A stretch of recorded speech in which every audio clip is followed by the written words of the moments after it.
This is the Seth Mila Program. What if I told you one forgotten computer update nearly destroyed a billion-dollar company? One mistake thinner than the width of a human hair left history's greatest telescope unable to see clearly. And one peaceful scientific rocket launch nearly convinced another nation that World War III had begun. 3 remarkable stories, 3 different moments in history. And that combined with what we see on America's Funniest Home Video and YouTube, etc., leave me asking the same question. Why aren't we extinct? One of the things I enjoy very much is asking questions that actually we don't have the obvious answers for. Sometimes those questions involve history, sometimes technology, sometimes science, and sometimes they're simply questions about ourselves. Today's question, probably one of my favorites. Why aren't we extinct as a species?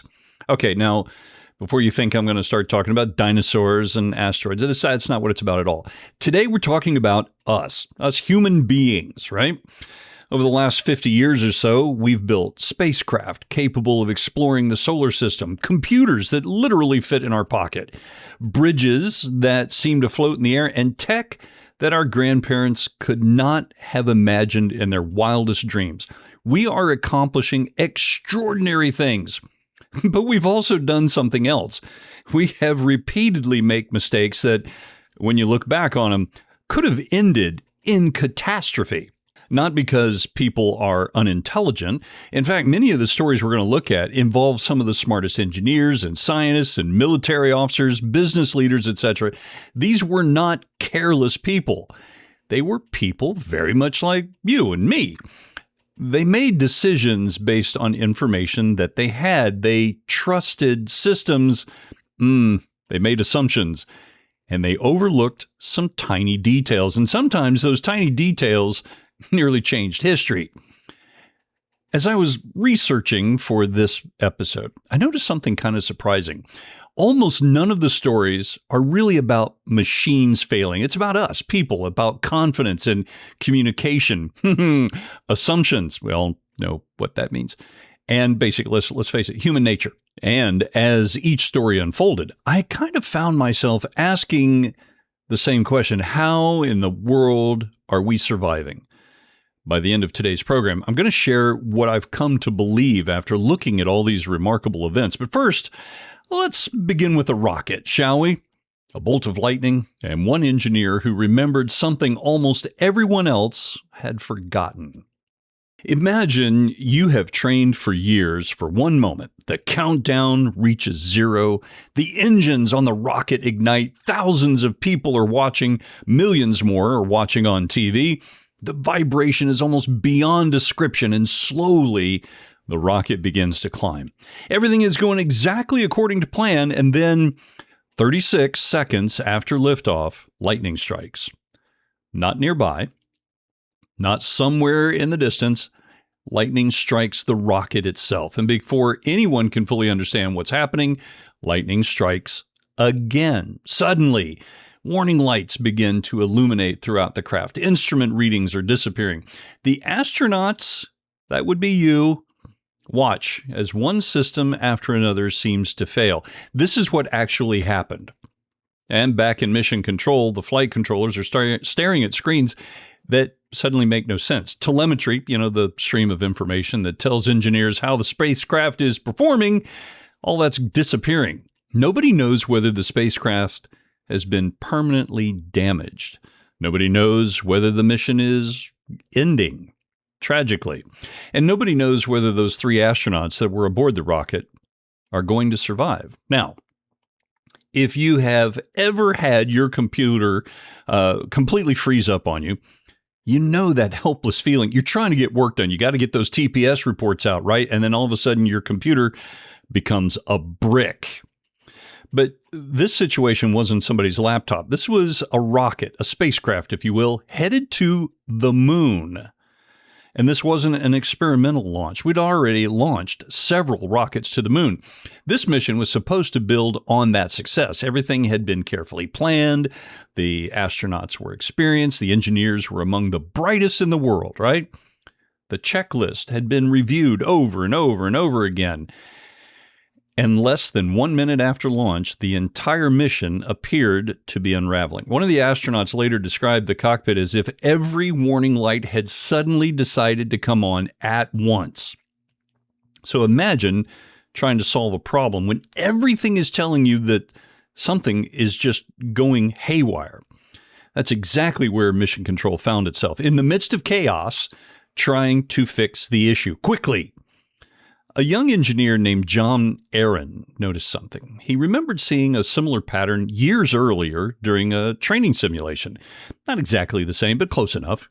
I mean, come on. It's not... Oh, wait, it is rocket science. Anyway, he called out an instruction that almost sounded meaningless. He said, try SCE to AUX, inside the spacecraft. Commander Pete Conrad looked at the lunar module pilot, Alan Bean. Bean knew where the switch was. Most astronauts probably wouldn't have found it immediately. It wasn't a switch anyone expected to use. In fact, many people in Mission Control didn't even remember what it did. Bean reached over, flipped the switch, and suddenly the spacecraft came back to life. Telemetry returned. The instrument stabilized. The mission could continue. One obscure switch. One engineer who remembered an old simulation, one astronaut who knew where to find it. History changed. Could have gone one direction, but it didn't. And here's what I really love about that story. People often imagine space exploration as perfect. We're used to watching Star Trek, etc., right? Oh, everything's going great. Well, until the tribbles show up. Anyway, that's another conversation.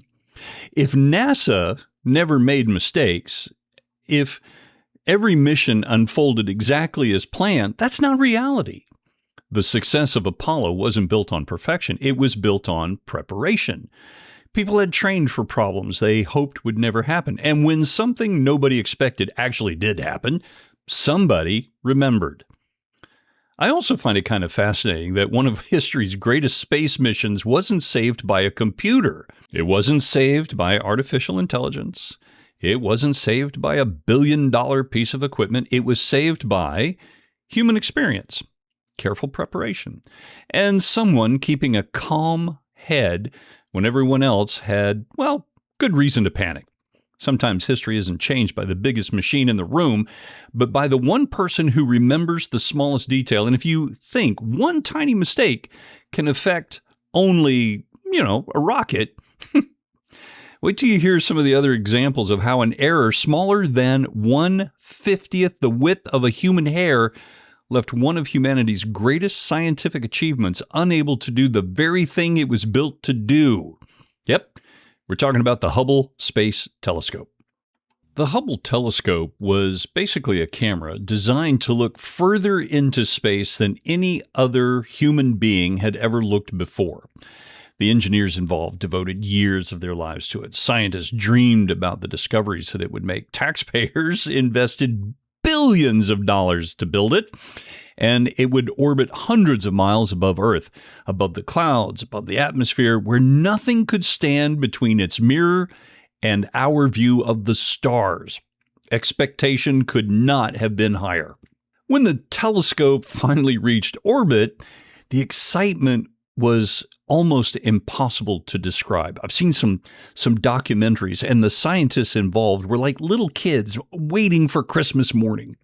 Astronomers couldn't wait to see the first images. People imagined the beautiful views of the breathtaking galaxies. Oh, and don't even get me started on the new discoveries that were expected.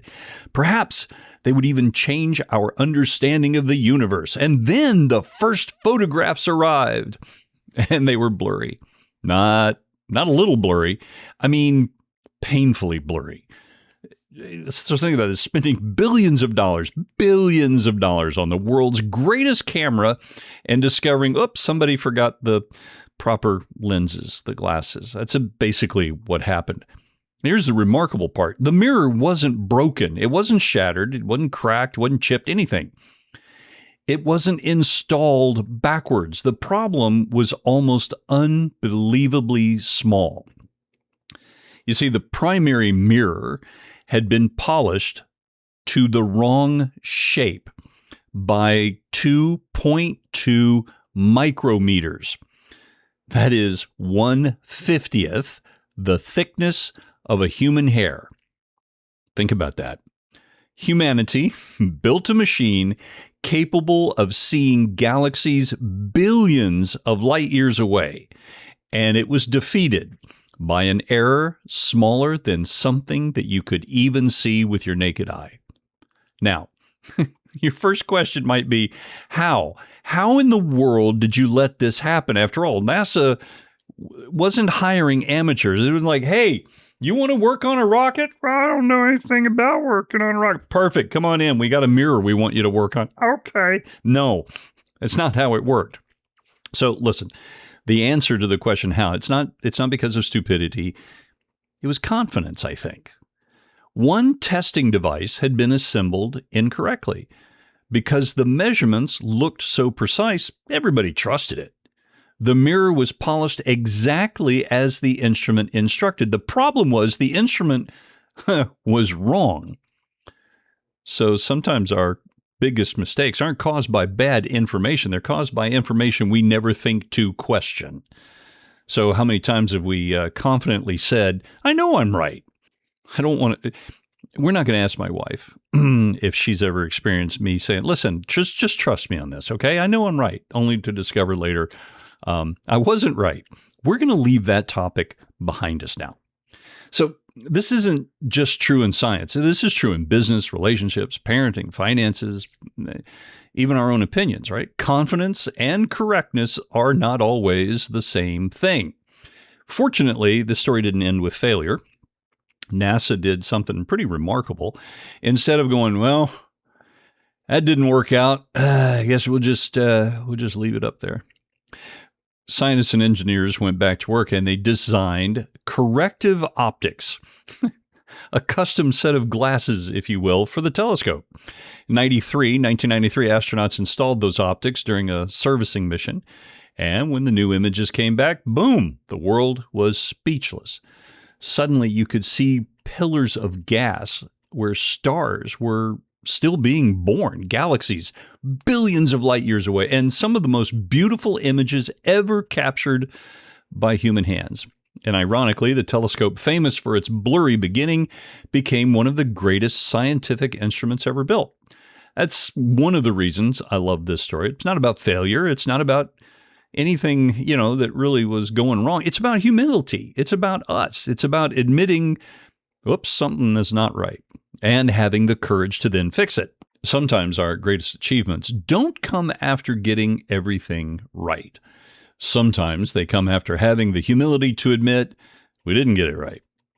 And if you think human beings can be surprised by a telescope, wait till you hear the story that comes next. It's all about when ordinary people simply started walking across a brand new bridge. So off to London we go. Brand new bridge, and they open it for the first time, and they decided, let's open it for pedestrian traffic before we start letting cars go across. Sure, that seems fine, right? Well, it should have been. The calculations were checked, the steel has been tested, the cables are inspected, engineers have reviewed every drawing, architects are proud. Construction crews have done incredible work. Opening day arrives, thousands of people gather, the ribbon is cut, everyone smiles, the first people begin walking across the bridge. And within minutes, something kind of weird and unexpected starts happening. The bridge starts to sway. Not violently, it's not like it's an earthquake, and it's not enough to make people panic, but just enough to make everyone kind of wonder, hey man, did you feel that? The more people stepped onto the bridge, the movement became a little stronger. People naturally adjusted their balance and their gait without actually realizing it. The people began matching the movement of the bridge. Here's the kind of fascinating part about that. The more the bridge moved, swayed, the more people unconsciously began synchronizing their footsteps. The more synchronized they became, the more the bridge moved. It became a perfect feedback loop. Thousands of people doing exactly what people naturally do created something no one had predicted. Now, imagine being one of the engineers. You're sitting there watching and going, so let me run through the checklist. We've thought about rain and the wind and the temperature and steel fatigue and, all these other things. Everything's been tested, right? Except we didn't factor in, people. Not because the engineers weren't brilliant. Of course they are. But nobody actually imagined that ordinary people walking normally could create a completely new engineering problem. The bridge wasn't collapsing. It wasn't unsafe. In fact, it was incredibly strong. The problem wasn't the structure. It was us, our human behavior. Engineers now call it synchronous lateral excitation. It's a fancy way of saying people unintentionally began walking in rhythm with the bridge, and each tiny adjustment made the next one a bit bigger. The bridge had to close only 2 days after opening, not because it was failing, but because engineers had just learned something entirely new. Here's my favorite part of this story. They didn't tear the bridge down, of course not. They didn't blame the engineers. They didn't declare the project a failure. They began asking a better question. What are we learning from this situation? Engineers installed specially designed dampers that absorbed the motion. The bridge reopened. Today, millions of people cross it safely. The problem wasn't permanent. Knowledge had simply caught up with the reality. And here's the thing that I kind of take away from this story. Sometimes life reminds us that there are things we don't know because we've never had reason to ask. And that's true far beyond engineering. Sometimes we assume, I've thought of everything. I'm fine. I got, one of my favorite phrases, I got this. And then, life gently reminds us, no, you don't got this. Humility begins where certainty ends. And it's that thinking that, what could possibly go wrong? And that brings us to our next story, one that when I first read about this, I had never heard about it before, and I had to triple check that this is true. It's a story simply known as the Demon Core. Some of the most dangerous words in the English language, it's not really, I don't know. It's, I've done this before. Again, remember, I got this. Confidence is a great thing until it quietly becomes overconfidence. And I think overconfidence is where this story begins. During the years following World War II, scientists were racing to better understand nuclear physics. They were brilliant, dedicated, curious, right? Many of them had helped develop the technologies that would shape modern world. One laboratory housed a small sphere of plutonium. It didn't look particularly impressive, about the size of a grapefruit, Sat there quietly. It didn't glow. It was motionless. Basically, you could look at it and go, that's just ordinary. Scientists, however, gave it an unforgettable nickname, the Demon Core. It wasn't evil, but because they had learned, it demanded absolute respect. The experiments themselves sound almost unbelievable today. Researchers carefully positioned blocks of material around the core and then measured how close it came to becoming self-sustaining, meaning, it's going to start doing its thing. We all know what means. The difference between a safe experiment and a dangerous one could be measured in fractions of an inch. One small movement and everything would change. One physicist developed a shortcut. Right. I know what you're thinking. Really? In the lab, we're going to do, yep, shortcut. So instead of using approved, verified spacers to keep the parts of the Demon Core where they're supposed to be, he used the blade of an ordinary screwdriver to hold two pieces of equipment apart while demonstrating the experiment. Think about that just a second. A screwdriver standing between complete safety and disaster. He had performed this demonstration many times before, and nothing had gone wrong. You become complacent to the danger.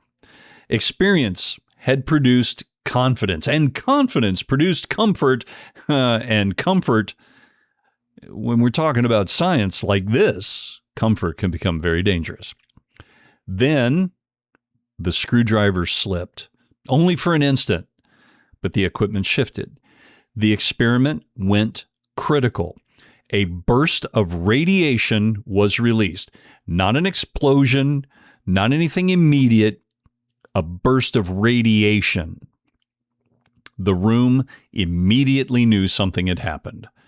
The scientists quickly separated the equipment. They stopped the reaction. The accident only lasted for a moment, but a moment was enough. The laboratory carefully investigated what had happened. Safety procedures then were rewritten. Future demonstrations would never again rely on improvised methods. No more screwdrivers. No more shortcuts. No more assumptions that the experience alone was enough. The lesson was very painfully clear. Knowledge alone doesn't protect us. In this case, discipline protected. The story has stayed with me basically for one reason, not because it involved nuclear science, which I am fascinated with.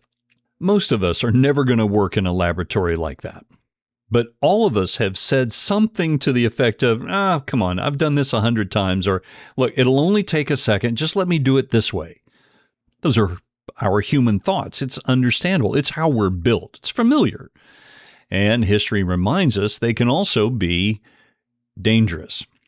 Sometimes the lessons that are learned are pretty expensive. Sometimes they're painful, but they make future generations quite a bit safer. Humility has a way of improving everything it touches. Sometimes the greatest danger isn't what we don't know. It's believing, we no longer need to be so careful. And if one person's confidence can change the course of a laboratory experiment, what happens when one overlooked detail is released into a computer system handling billions of dollars? So from the nuclear laboratory, let's toddle on off to Wall Street. We've all been sitting at our computer trying to get work done, and a dialog box will pop up and say, hey, you have an update available. And you're like, oh, come on, man, not right now. When I was doing radio shows, we're live doing a morning show, and one of the things that would cause panic in the studio is when one of the computers, or all of them, would pop up and go, we're about to do an update, which means all your computer systems are going to be shut off for as long as it takes. We would scramble, usually while we're doing 3 other things at the same time. We would scramble, no, delay, stop, no. Anyway, just imagine, right? You're at the computer. The update becomes available. You're busy, so you click, remind me later, right? Like I was just saying we did. Usually nothing happens. But at this particular situation, it did happen. It was August of 2012. One of America's largest financial trading firms was preparing for what should have just been an ordinary morning. The computers are running the way they should be. Everything had been tested, and, updates probably had been done before, right? Engineers had worked through the night making sure everything was ready to go. Billions of dollars in stock trades would soon be flowing through the system. Everything looked great until the opening bell. Within seconds, the computers began doing something nobody really expected. Instead of quietly processing the trades, they started buying, then selling, then buying again, selling again. Thousands of trades, then tens of thousands, then hundreds of thousands of trades. Money began disappearing at an astonishing rate. Inside the company, people were staring at the screens that no longer made any sense. The losses weren't happening over days or hours. These tremendous losses were happening every second.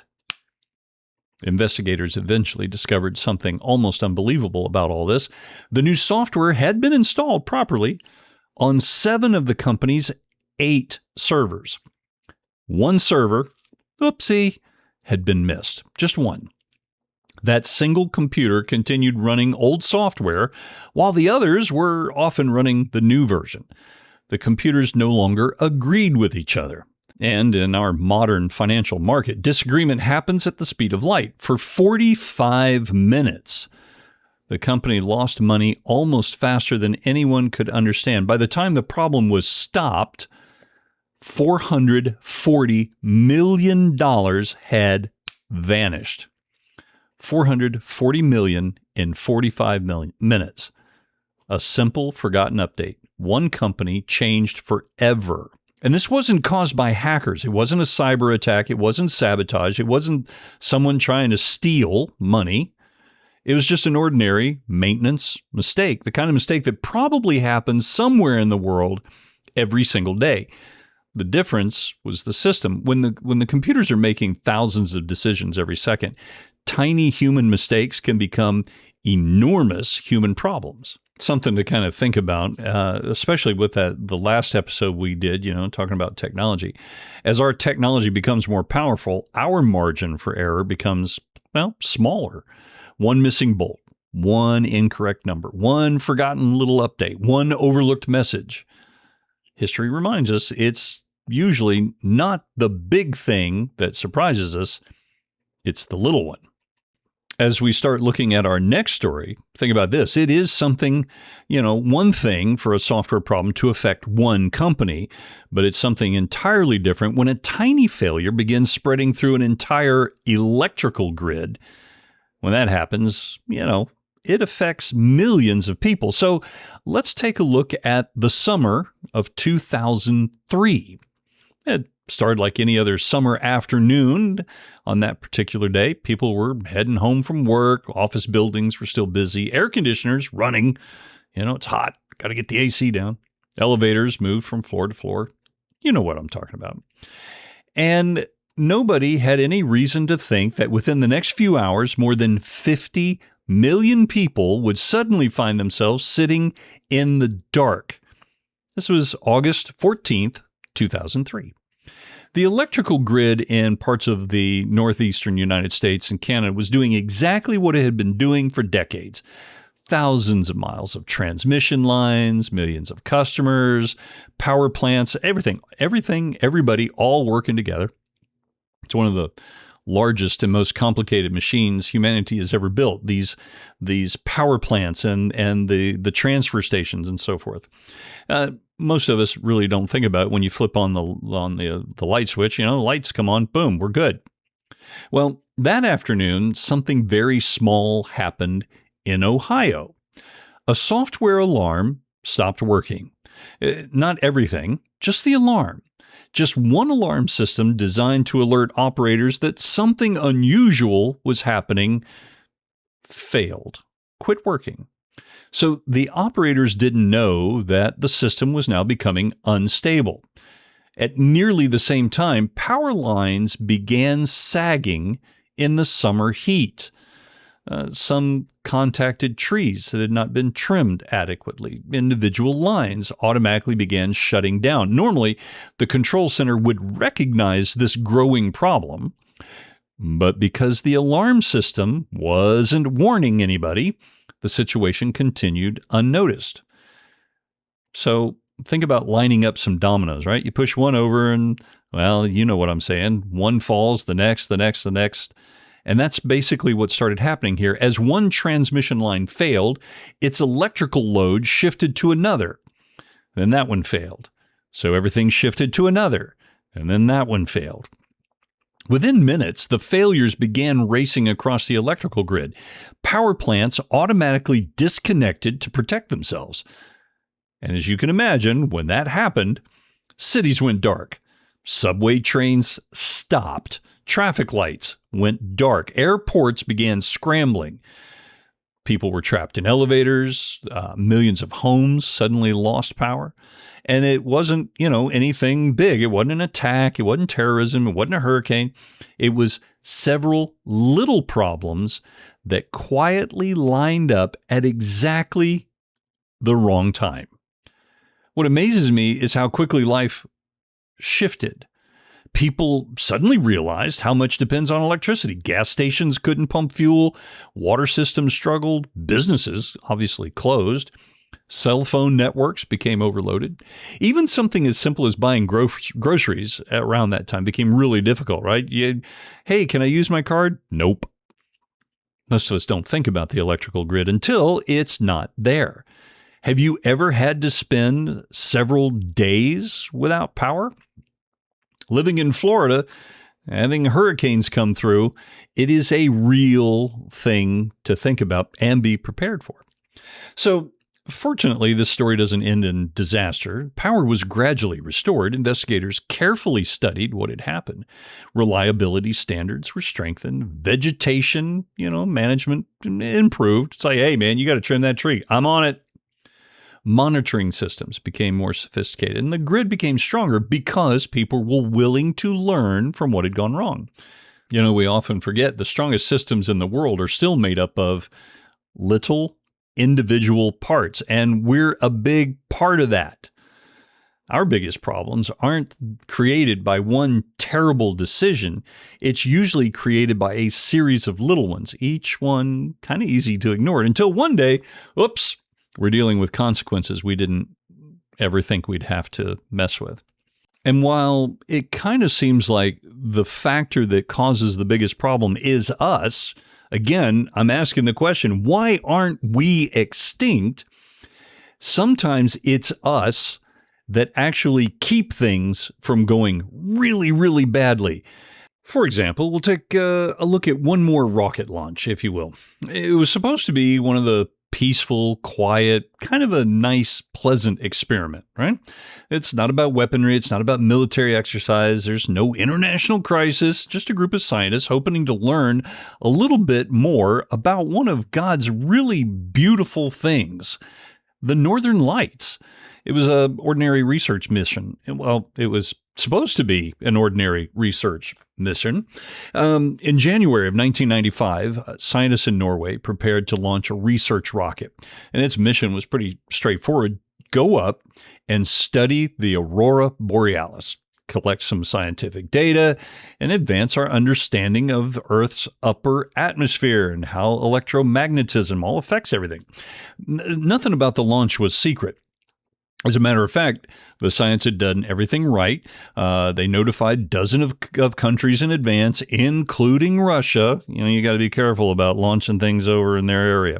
The proper diplomatic channels had been used. The paperwork had been signed. Everybody was happy. Everybody was legal. Supposedly, everything was routine. Everything should have gone exactly as planned. The rocket lifts off. As it climbed into the sky, Russian radar operators detected it. Of course they did.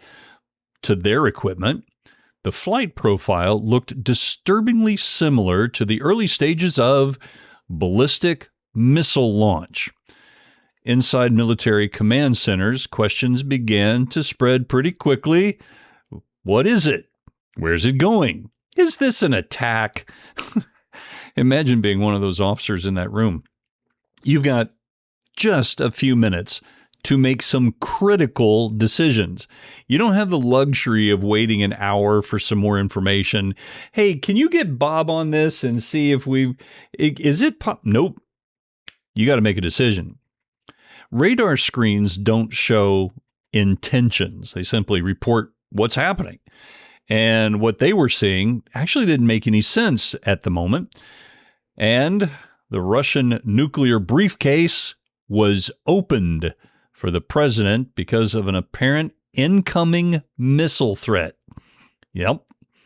A peaceful scientific experiment had triggered one of the most serious military alerts in modern history. Fortunately, within minutes, analysts gathered a bit more information.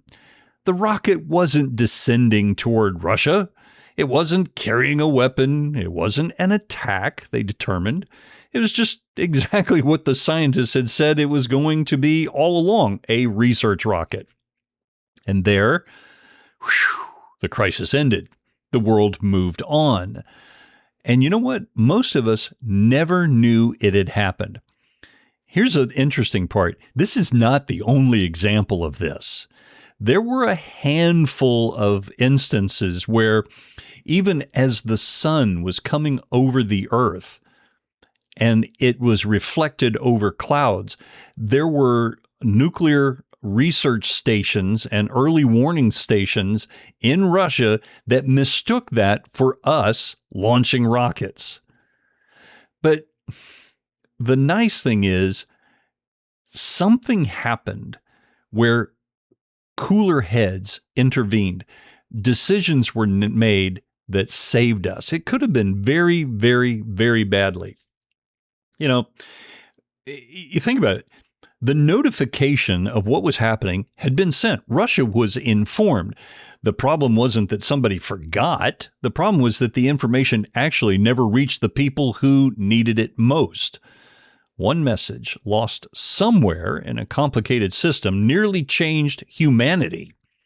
I think it's an incredible reminder of how fragile communication can be, how fragile we can be.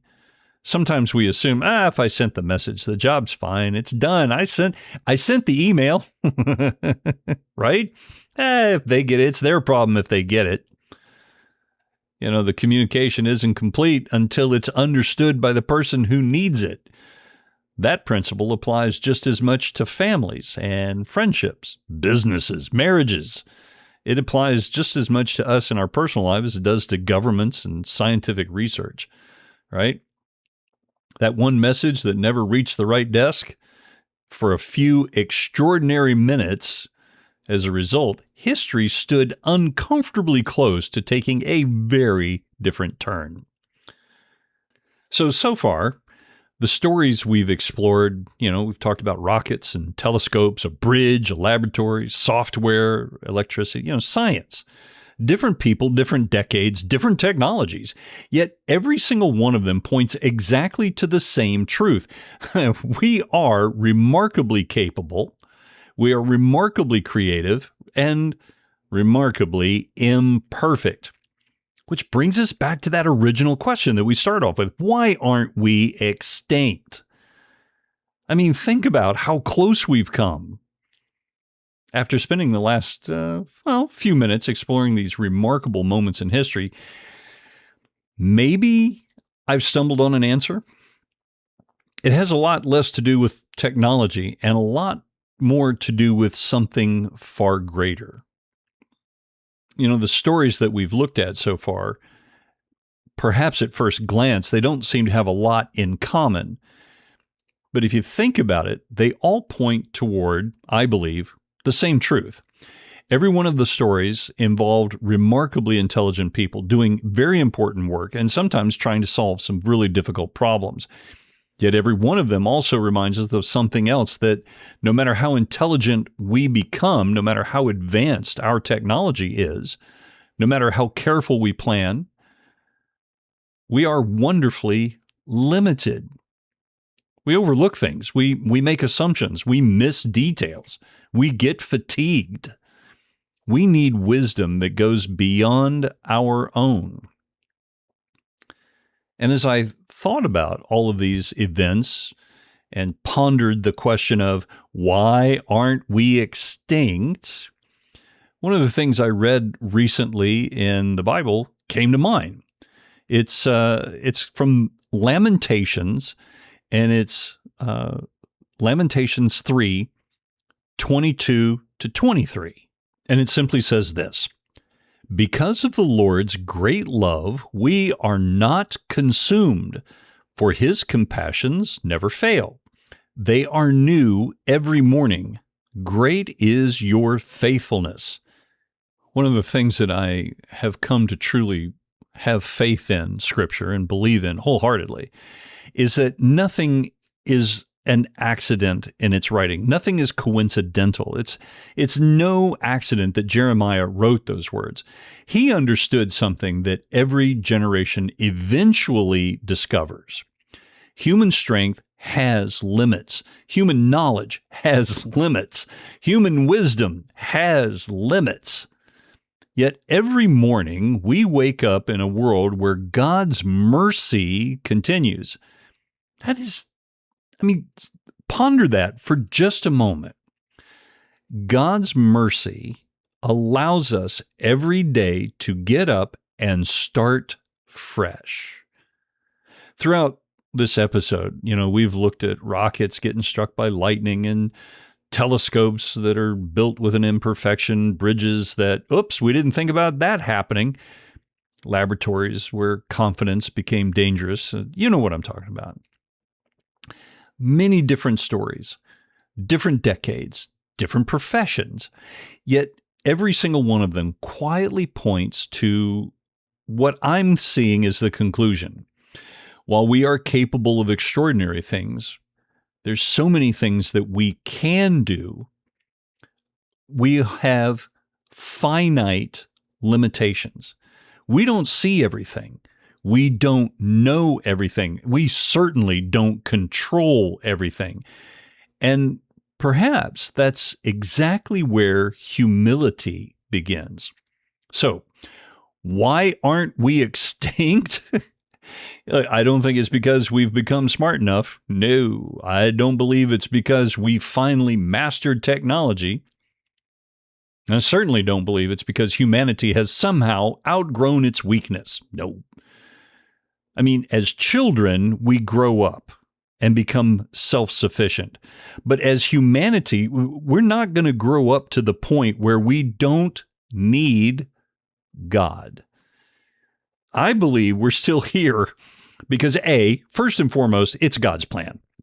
And in order for God's plan to be carried out, God is pouring out by the bucketful His mercy, His grace, His forgiveness. I with all of my heart, I get this image, right? That we've done something incredibly stupid as humanity. And God just rolls His eyes and goes, wow, I knew they were going to do that. But it's still kind of, that's still kind of, wow. Okay. All right. Let's get in there and take care of this, shall we? Every sunrise, every new discovery, every lesson learned, every mistake from which we've recovered, it's another reminder that God has not abandoned His creation. He continues to show patience. I don't know how.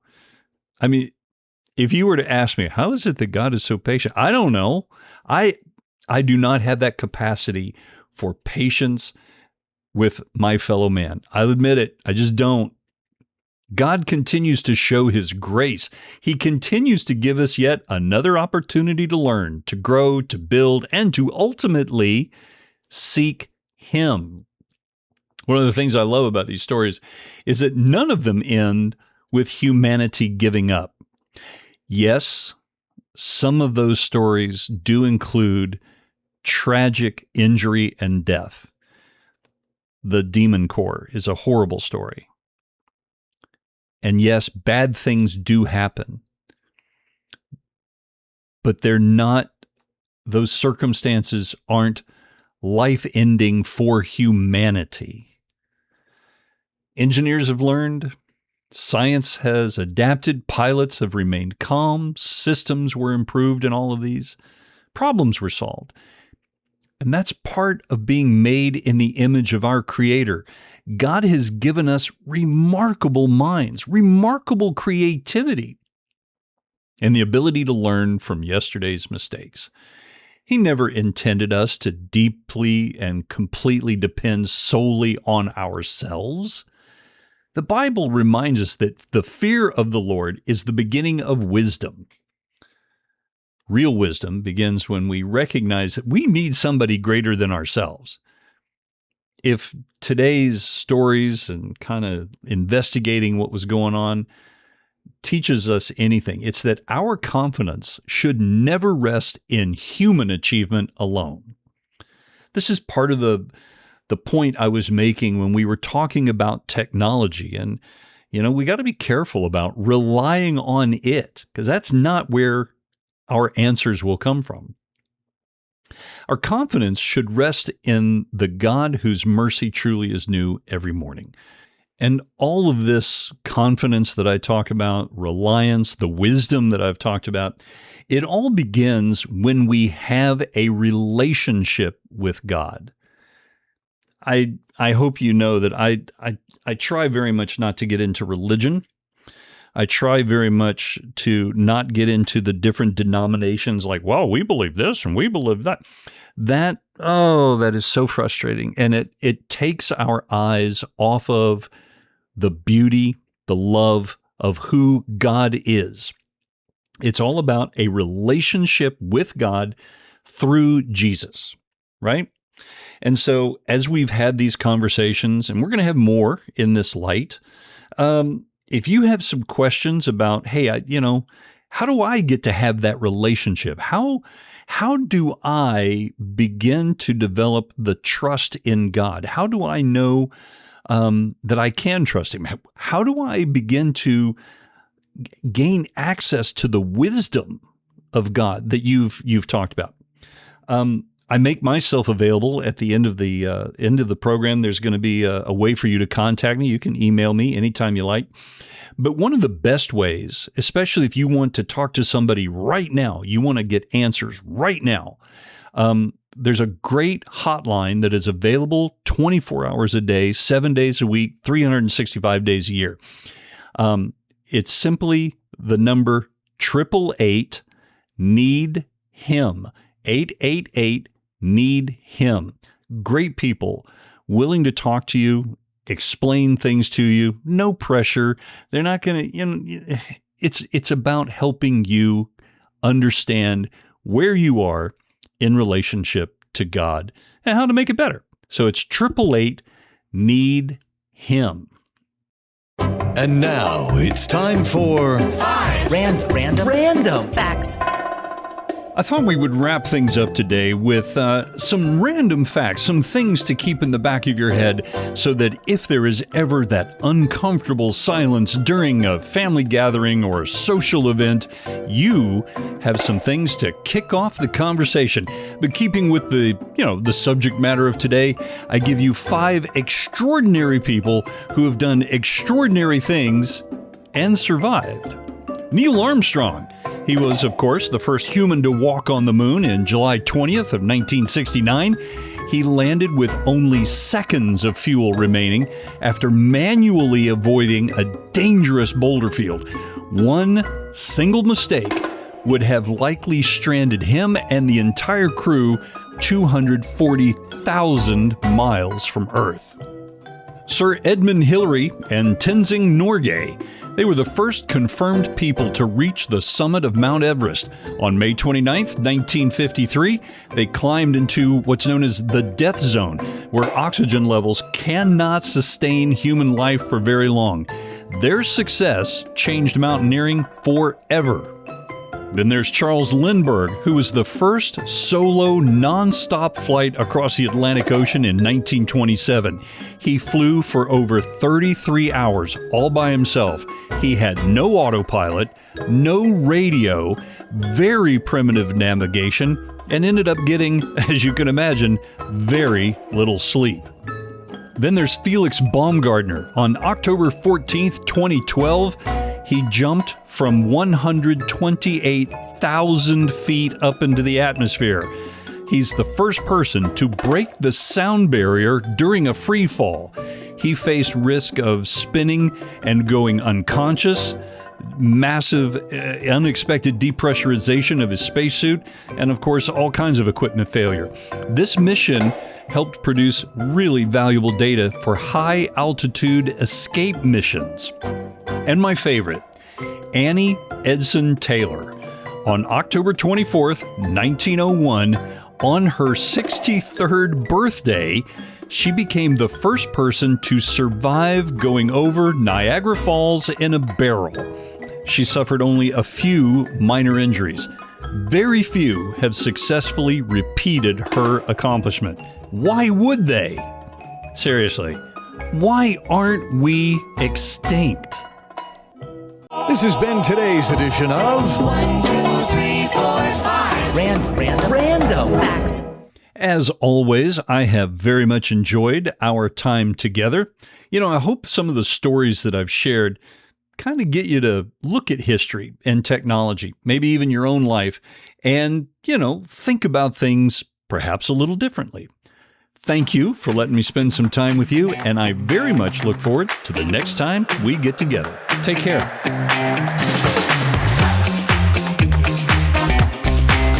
If you have questions or comments regarding today's show, or perhaps you'd like to suggest a topic for us to explore in a future program, please email me at sethmilamedia@gmail.com. That's sethmilamedia@gmail.com.